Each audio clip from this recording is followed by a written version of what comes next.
Hey, it's no big secret. Customers, prospects, they don't like salespeople. No, they don't. They just don't like them. I don't like them, and I've been doing it for 40 years, but there's a reason. And coming up next, we're going to talk to an expert that'll tell you why many of your salespeople are just empty suits. This is Sales Untraining, a very different kind of sales podcast. 3 out of 4 salespeople are failing. They're falling short of their revenue. Why doesn't sales training work? That's what this sales podcast is about. It's your weekly sales strategy guide designed to rewire your sales brain. Hey, welcome to Sales Untraining. It's your weekly sales strategy guide designed to completely rewire your sales brain. Hey, I hope you'll like, subscribe to the podcast. More importantly, I hope you share it with someone if you like what you hear. And in today's episode, I'm so excited. I get the opportunity to host my friend Larry Levine. He's wrote this incredible book back in 2018, which, by the way, 2018, Larry, is when I wrote my book too. And nobody even read my book because they were too busy reading yours. Oh, hey, Riggs, you got to stop it, man. I always tell you, you're way more of a legend than I am. No, stop that. Selling from the heart. And man, what a great message. And we're going to talk about it a lot because, Larry, the thing that strikes me and has struck me for 4 decades, salespeople it's one of the most despised professions there are. I mean, people don't like salespeople. Why? Why don't they like salespeople? Here's what's interesting. I'm going to get to it. Salespeople don't even like salespeople. I agree. I am one. Right? We don't like them. But it's interesting because I throw the question out all the time. And I'll ask salespeople, right? This is walk through. Walk me through your perception of salespeople. How are salespeople perceived in the marketplace today? And you get this, Kelly, you get this whole laundry list of stereotypical words, right? Yes. A lot more. Hey, by the way, what's the first thing that people almost always say? What's the number one reason why people don't like salespeople? What in your this will pop up really quick. Slimy, pushy, arrogant, pushy, things like pushy, that. Pushy, right? Talks too much. Yeah. But here's what's interesting is the negative is, it's a laundry list. Positive is really short. And I just believe yes. and there's a big difference. I'm sure we'll talk about it. There's a massive difference between a sales professional and a sales rep. So yes. what I would share with people is you can control what you can control. You can't control what you can't control. Now, as silly as that sounds, it does play out because you control how you show up. And in the back of our heads, salespeople know we're behind the 8 ball already, Kelly, when we enter in a conversation because they've already dealt with all the people that are slimy, pushy, act like everybody else, ask the same set of questions. They carry themselves the exact same way. So as salespeople, we have trained the buyer, your customer, your client, however you want to refer to them, what to expect. So if you want to change the game, you have to change perception. And that's how you show up and how you carry yourself. And absolutely. I want people to think about that because we just live in a society where, I'll throw my parents into this. I love my parents. They're well into their 80s. They just flat out will not talk to salespeople. They assume figure it out on their own or move on to plan B before they ever talk to a salesperson. Now, keep in mind, that's their generation, but there's a lot of buyers, doesn't matter age, that have that same philosophy because forever and ever and ever, salespeople have been walking in with all about me as opposed to all about we philosophy. Yeah, absolutely. We talk about the best sales training in the world might actually be take that list of negatives and just, okay, quit doing this. Okay, just that's all the training is today. Quit doing all of this and you will immediately get better. Or the simplest sales training in the world. Well, no, and you bring up a really good point because I remember early on. Now, I'll go back to my first year in sales was horrible, just completely the worst time I ever had. But the best time I ever had. For one simple reason, I was on a dysfunctional sales team with a dysfunctional sales manager. Horrible time, just totally horrible. I know people can relate to it. But I was in my early 20s, and it took me about 6 months to make my first sale. But you just triggered something when you just said, go back and ask your customers. That's what I did. After I made my first sale, I wanted to know why they bought from me. Mm-hmm. And just give me the skinny, honest truth. Don't hold back, knowing it was my first sale. And then what I learned from that, I parlayed that into, I started asking questions. I'm a big curiosity and clarity guy. I want to know what people like and don't like about salespeople. Why did they buy from me? What were the key things? So I can become better. But I just flipped this all on its head. All the negative things they told me, I just said, okay, I got to do the complete opposite. When I asked them, how are salespeople treating you after the sale? I did the complete opposite. It's not rocket science stuff, but as a salesperson, your best training and coaching, I believe, is right from your customers or your clients, depending on how you refer to them as, and just simply ask them. Ask them, what do they like? What do they don't like? What's your perception of salespeople? Do you believe there's a difference between a sales rep and a sales professional? And just listen to what they say. And then when they start giving you the answers, go, how would you describe a sales professional? How do you know when a sales professional has even walked into your office? How do you even know you're engaged with one? And if you're willing to ask these type of questions, you're going to walk away with a PhD in exactly how to treat these people. Yeah, that's such good stuff. That is such good stuff. You know what's really interesting, and in my experience of 4 decades, I'm sure yours is very similar. The most common thing that people say about the sales consultant is this, quote, they didn't act like a salesperson, or they didn't feel like a salesperson, right? So it's like two opposite sides of a coin. One is that stereotypical guy we all love to hate, and the other side is the consultant that I don't even think is a sales professional, because they act like a real person. You talk about that in your book, Larry. You talk about empty suits. And I love that term. Tell me a little bit about empty suits. What does that mean to you? Oh, it's well, first of all, when it was the last chapter, Selling from the Heart, I dived deep into, what is an empty suit, how not to be one. And I just want to put a highlighter on this and just let everyone know, when I say empty suit, it's not to mock. It's not to make fun of the sales world. It's not to say, aha, you all stink. It's not designed to do that, nor is it designed to cast a dark shadow. It's to stop salespeople, sales leaders, and sales managers dead in their tracks and have them think, what am I doing to engage my clients? What am I doing to educate my clients? What am I doing to excite my clients into conversations so that I can turn these conversations into ways to help them do better business? And you can't, salespeople struggle to do this because they know, and this is just my take on this, Kelly, is they know in their heart of hearts what's right versus what's wrong. They know it. I'm a firm believer they know it. It's just they've been in environments where they've had to suppress all of this. And when you suppress all of this and you failed in your heart to do what's right, you have this feeling of emptiness inside of you. Because part of you is going, I know how I really should be carrying myself and tugging on people's heartstrings, but I know it goes against the counterculture of many in sales. So I'll suppress it and I'll just act like everybody else. Right. I think you get so what I'm oftentimes, saying? Yeah, 100% I do. But I think so many times, Larry, I think those people, I don't think anybody comes into the sales profession and says, here's what I'm going to do.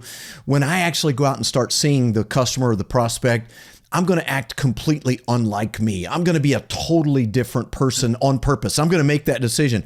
I think what happens is that gets ingrained into them, frankly, during the sales training process a lot, because we emphasize two things. You're going to learn this product, and then you're going to get out there and sell. And so people just get out and do things that are completely unnatural. Do you think that's fair?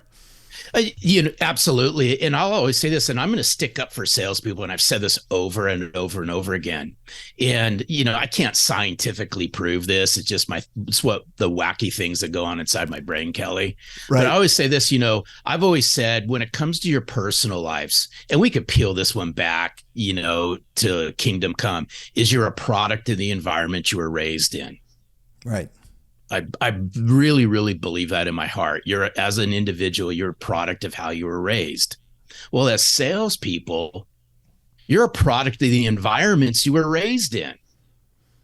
And let's stop and think about that. If you're raised in a product-centric training environment, leveraging sales skills and sales training that started well before you and I started in sales, right?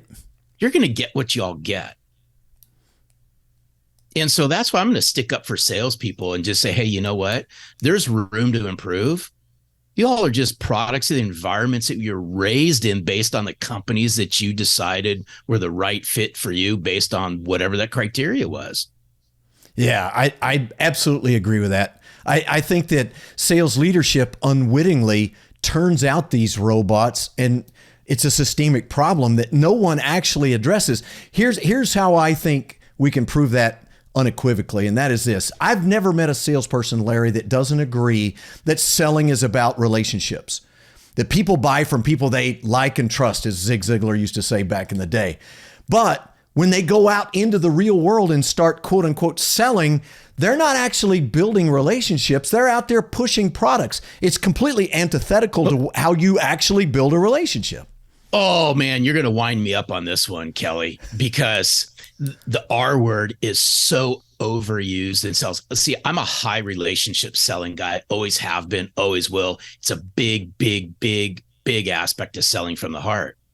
But I've done the work to really unpack what a relationship's all about. So here's what I want us all to think about. If you're in sales, and by the way, everybody's in sales, but if you're a salesperson, right. But for the context of our conversation, if you're a salesperson, a sales leader, sales manager, and you raise your hand and agree that relationships are important to you, then what constitutes a business relationship? How do you even know you're in a business relationship? And that's the question that I help salespeople unpack is, they don't even know, because Kelly, the relationship they think they have, 9 times out of 10 is not the relationship their clients think they have with them. Think about that one for a second. Yeah, that's good. There's no doubt about that. I mean, I've seen people who have, made a call or two and they're like, I have a really good relationship with those people. I'm like, what? No, that's not even possible. Tell me a little bit about that individual. What do you mean? The fact of the matter is you can sell things to people over and over and not have a relationship. We can have transactions, but the outgrowth of all this, Larry, is that oftentimes salespeople are not only losing deals or failing to close deals, but they're even, when they do get a deal, they're not getting them at the prices, at the margins that they actually deserve. Nope. And this is my challenge to everyone in sales, and it's really unpacking the relationship. Is I'll just submit to you, what do you know about that key decision maker, that influencer, the person that you got this so-called relationship with?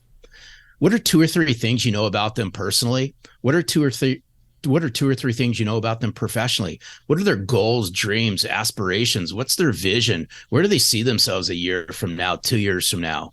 If you can't answer that, then I'd question, do you really have a relationship? Yes, 100%. In your book, Selling from the Heart, again, re-released. Congratulations, by the way. Picked up by a publisher, and you just recently re-released that, and you're in Barnes & Noble and lots of good stuff. And right next to all of Kelly Riggs's books. No, Kelly has now sold his 23rd copy, and that's because we had a new grandbaby. No, but in Selling from the Heart, you talk about a lot of things that are never a part of traditional corporate sales training, however they describe that. Things like mindset, and even, we talk about prospecting a lot, but how often do people actually get trained on how to prospect? You talk about authenticity and learning and things like that. Your perspective is that stuff deserves a place in the sales training curriculum, right? No, absolutely. And here's what's interesting about all of this is when I decided the timing was right to write Selling from the Heart, I just didn't want to write a book, Kelly, that people would glance through, sit on a shelf, collect dust, never to be read again. And I just made a promise to my wife. And then obviously, Daryl Amy's the co-host. And if it wasn't for those two people, Selling from the Heart really doesn't exist, because I had to lean on both of these people tremendously in this journey. I remember sharing with Daryl, if I write this book, it's got to be a book that's going to pack a punch. I'm not going to hold back. I'm going to say the things that need to be said in a way that needs to be said, right through a practitioner's point of view. And I'm just sharing with things I'm sharing with people, readers, people who decide they'll read Selling from the Heart or follow along with Selling from the Heart. I'm just sharing the way I carried myself for almost 30 years selling office technology in LA.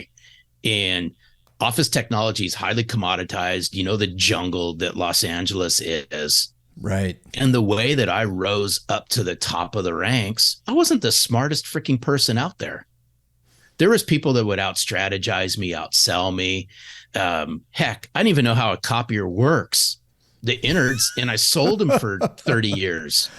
But what I did really unpack was the people part of this and the relationship part of this and how to care for somebody.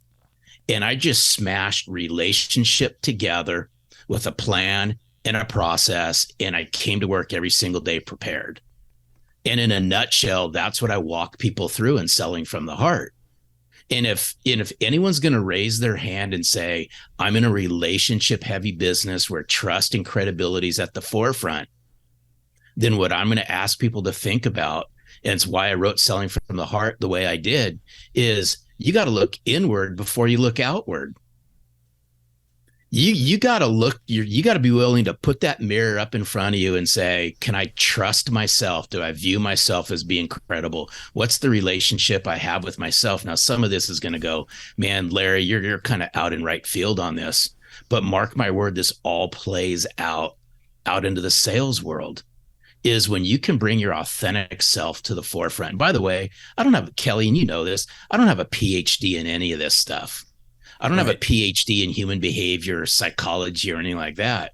My PhD is just getting the snot kicked out of me, selling for 30 years in LA, but willing to ask people a lot of questions in how they wanted to be taken care of and be willing to go down that road. And I'm a big clarity guy. So part of my why operating system is I believe success happens when I contribute to a greater cause. And that's what I was always doing. I wanted to contribute to the companies that I was working with. I wanted to help them become better. But the only way I can do that is by being clear and concise with the ultimate goal of building trusting relationships. And that's what I would share with people all the time. And that's what I walk people through if they choose to read Selling from the Heart. Yeah, I think you can sum it all up very easily. In the real world, we don't build relationships by trying to get people interested in ourselves. We build them by getting interested in the other person. And yet in selling, we create people who go out and say, you need to get interested in me. And it just doesn't work. Next, we're going to talk to Larry about some very practical things. Hey, how can you change some of the things you do in terms of training, sales training, that'll make your people much more than empty suits?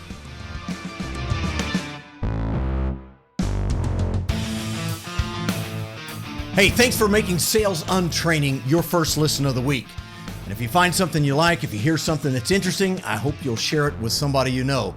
You can find out more about me at bizlockerroom.com or email me, kelly@bizlockerroom.com. Now back to the show. It happens all the time. We've had training. We check the box. Therefore, we should see margins start to normalize, but they don't. And we wonder what happened. You know what the frequent response to that is? Clearly, training doesn't work. All right, and even though I do sales untraining, and even though I claim that sales training doesn't work, it's not that it actually doesn't work. It's that we do it completely wrong.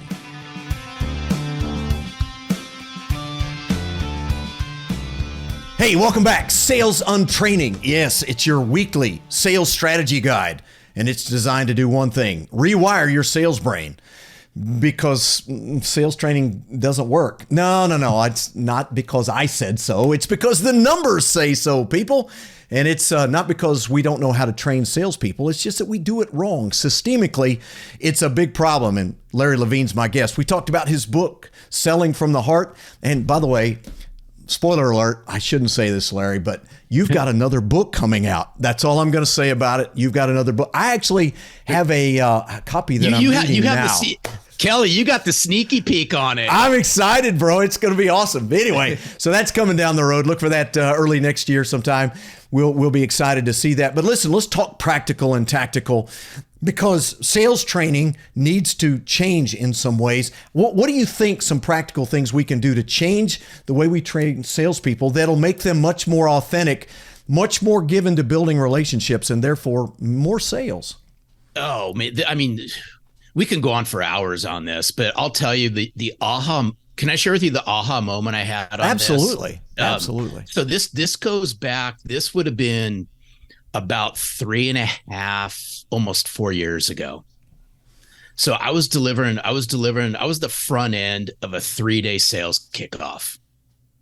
And I delivered a workshop for about 6.5 hours around selling from the heart.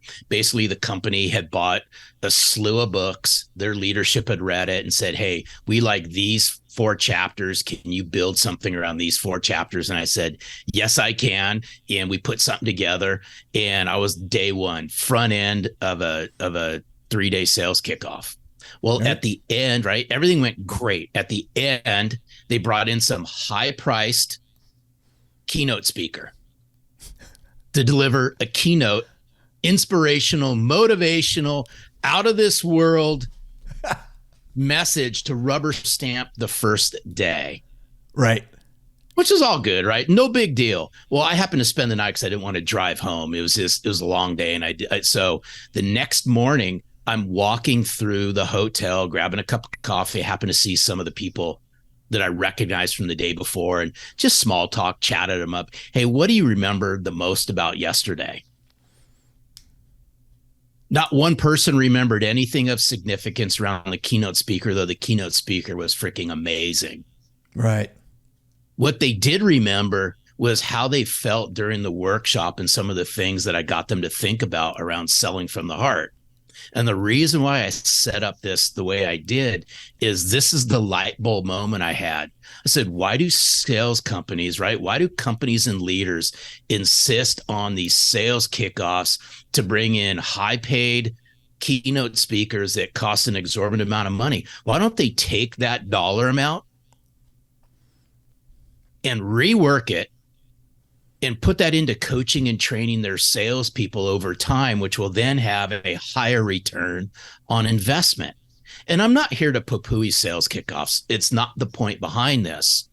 The point is I believe we learn as humans, as salespeople, we learn in so many different ways than we did 3 and 4 years ago. Salespeople throughout decades, I'll hold my hand up, and I've been involved in these, have sat through horrible sales training where you're drinking water through a fire hose and you're going, get me the heck out of here. I can't believe I'm sitting in this. I'd rather stick a needle in my eye than to sit through 2-day workshop. So there has to be a better way. And if you ask any sales leader, they've all been down this road, Kelly. They've spent a boatload amount of money, brought in somebody to do a training in a workshop, and they can't justify any return on investment because maybe it was poorly planned, it was poorly laid out, there's no follow-up. We can come up with all the excuses in the world, and I think you'd agree with me. But yes, where I think sales training needs to change now is we have to coach. We got to coach and train salespeople in small bite-sized chunks.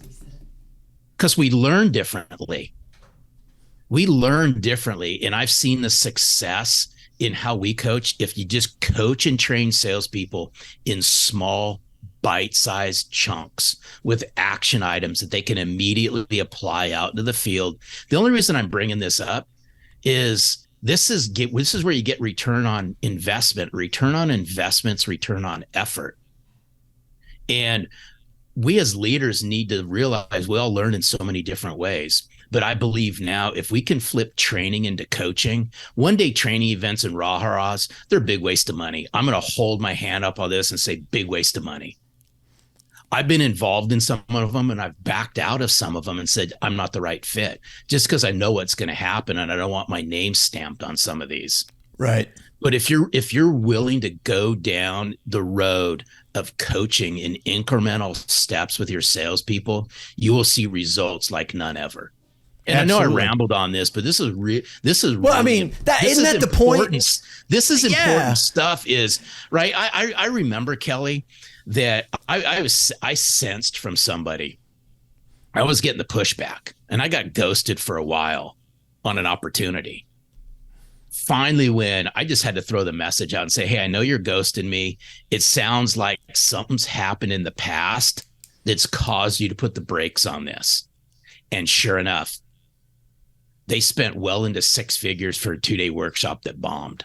They did, yeah. They got no return at all. It got no return, and now everyone gets skittish. So there just has to be a better way. There has to be a better way. And CEOs, it's almost like they've been programmed. General managers, business owners, whatever that top level is, the decision maker is like, well, I'm obligated to have an annual sales kickoff or year-end meeting, and we're going to recognize some of our top people. And, what you're supposed to do is bring in somebody to entertain you for an hour and a half, and everybody gets jazzed. Now, I'm with you. Look, I have no problem with that as long as you understand going in, I'm spending a lot of money to get people jazzed, but nothing different is going to happen on Monday. Nope. I think a better use of those funds is to say, hey, let's pre-plan going in what we want to do, how we're going to do it, and what our after meeting plan looks like, how we're going to support the learning points and actually change behavior.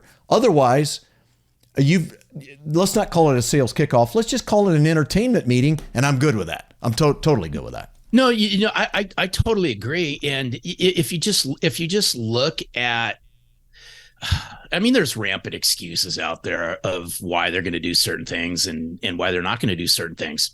However, if sales leaders want to move the needle, and sales leaders need to move the needle now more than ever when it comes to how they coach and train their salespeople. Isn't that true? Yes. And if you want to see monumental results, then you got to be able to make the commitment to coaching. And I remember and you know this, Kelly, I'm a big Craig Groeschel fan. I love his leadership style. I love his message and all that. And he says it more eloquently than I do, is you got to stop trying and you got to start training. And I have a shirt. A buddy of mine sent me a shirt and I wear it proudly. And as sales leaders, you got to stop trying these things. And you got to flip it around and say, you got to start training and coaching on a consistent basis with radical amounts of discipline, your salespeople. And don't use the excuse you have no time and all of this. Y'all have time. Coach and train. If you can coach and train in small bite-sized chunks, yes, with action items, and then have them take that out in the field and peel it back, I promise you this, mark my word, you will see results. Absolutely right. Hey, we're going to unpack this in a future episode in a big way because I am on the exact same train that Larry is. Much of the sales training problem is we haven't actually trained sales leaders in how to coach effectively. And not only that, we promote our best salesperson into sales leadership, so they wind up doing instead of coaching. Boy, you're right. We could do another 2 hours. Hey, it's been great to have you with us, Larry Levine. Man, one of my favorite guys. Tell us how we can learn more about you, and tell us a little bit about your podcast as well. Oh, yeah. Stop. Hey, it's always cool. I love hanging out with Kelly Riggs. I just absolutely love it. But you can find out anything you want about Selling from the Heart. Just go to sellingfromtheheart.net. If you want a free signed copy of my book, I'd be more than happy to send one to you. Just go to sellingfromtheheart.net/book. And Kelly was a recent guest on the Selling from the Heart podcast. We dig in deep with really cool thought leaders, people talk about authenticity and leadership and what it means to be genuine. At Selling from the Heart, we call Giving a Rip. You can find our podcast on any podcast platform, or you can see see this. I work really hard on my hair and makeup. You can tell. So now we're on YouTube as yeah, well. Me too. So you can find the podcast on YouTube. That's good stuff. Sellingfromtheheart.net. Make sure you go find it. Make sure you get a copy of the book. Look for the new one next year when it comes out. He's Larry Levine. Great to have you as a guest. Hey, we're going to see you next time on Sales Untraining.